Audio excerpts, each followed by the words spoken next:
Welcome to my channel. Let's begin. First, we do this. 3 plus 1 gives us 4, and there is multiplication here. 7 multiplied by 4 gives us 28, and 28 divided by 28 gives us 1. But this is not correct answer, because according to the order of operations, first we have to begin to work inside the parentheses, after that exponents, after then multiplication or division, and finally addition and subtraction. Multiplication and division have equal priority. That's why we have to begin to work from the left to the right.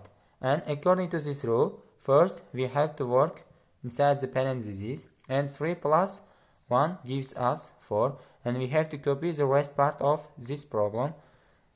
28 divided by 7 multiplied by 4. And according to this rule, multiplication and division have equal priority. That's why we have to begin to work from the left to the right. And according to this rule, first we have to work this.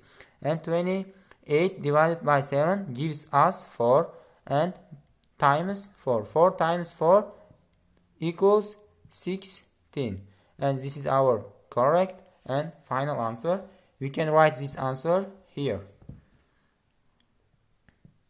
Thank you.